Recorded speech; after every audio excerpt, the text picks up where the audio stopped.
Ito attorney, maisingit ko lang na katanungan, maiba ako attorney. Kamakailan lang attorney, in-announce ni VP Sara na tatakbo siya sa 2028 presidential election. Ano ang masasabi niyo ron, attorney? Oh, well, ano na, parang hinahati na niya yung sinisigurado na niya na yung mga taong nagdududa or pumapapil pa sa kabila or naglalaro sa dalawang ilog o namamangka sa dalawang ilog, eh parang ito magdesisyon na kayo. Kanino ba kayo? Sa akin o sa kanila?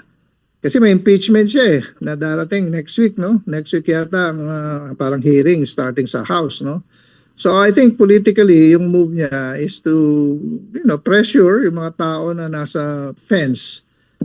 Kung akin ka, dito ka. Kung hindi, doon ka. Kasi magiging presidente ko, tandaan nyo. Ganun ang parang ano niya to, no? Pahiwatig niya. Kaya may isang partido yata na hindi na pipirma ng impeachment complaint. Parang ganun yung nagiging development. But we will see next week. That's just what it is, no? I mean, alam niya kasi yung impeachment, I don't think may kinalaman sa ICC essentially yon, pero siyempre kagip na rin yung nangyayari sa ICC na kailangan nilang talagang reorganize na, mag-consolidate na ng kanilang mga forces. Yung move ni VP Sara is I think one of consolidation of forces. Kung sa akin kayo, luminya na kayo. Kasi mahaba-haba pa to, 2 years pa to, pero gusto kong makita na nakalinya na kayo sa akin ngayon pa lang. Ayun yung magiging problema ng mga politiko kung anong gagawin nila. Kaya nandun tayo parating na tayo sa exciting part. At next week na ngayon, lalo na impeachment nga, sinong boboto for impeachment? Kasi pag na-impeach si Sara, punta sa Senado.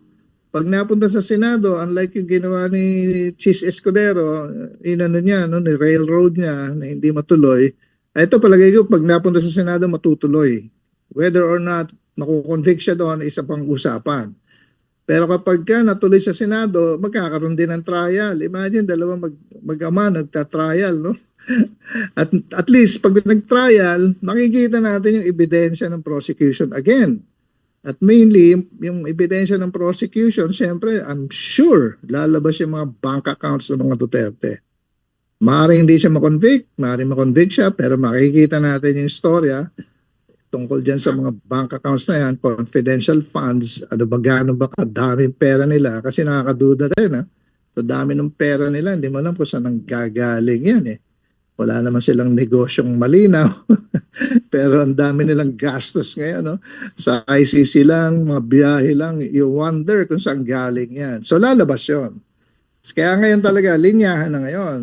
Parang I'm sure, if I were her, iiwasan ko yun. Siguro yun ang gusto niyang iwasan din. Ayaw niya trial, I'm sure. And pag nag-trial, hindi niya mapipigilan, masasabi na yung AMLAC, di ba? And makikita natin kung ano talaga yung sitwasyon. Mga claims kasi, kung ano si Senator Trillanes is claiming a lot of things. No? I want to see kung totoo ba yun, di ba? So, kung ikaw si Madam Duterte, gagawa ka ng paraan para hindi ka umabot. Kaya yun, tingin ko yung bakit siya nag-declare ka agad na pinuliticize na kaagad, weaponized na. Akin ka ba o hindi? Para malinaw na sa inyo mga congressman, mag-decision kayo ngayon kung sa akin kayo o hindi. Kasi as of now, to be fair, to be honest, merong Duterte vote, no? At talagang nung senatorial 2025 nanalo marami ang Duterte candidates, no? So tingin mo pag analyst ka, makikita mo na maraming boto pa rin at pupunta kay Sara Duterte. Tsaka baka manalo, di ba? Yan yung possibilities. Kaya siya naman, dahil baka manalo ako, malamang-lamang, pag walang nangyaring masama, luminya na kayo sa akin ngayon kasi magiging presidente na ako sa 2028. Ganun yung tingin ko dyan, Bob Bukil.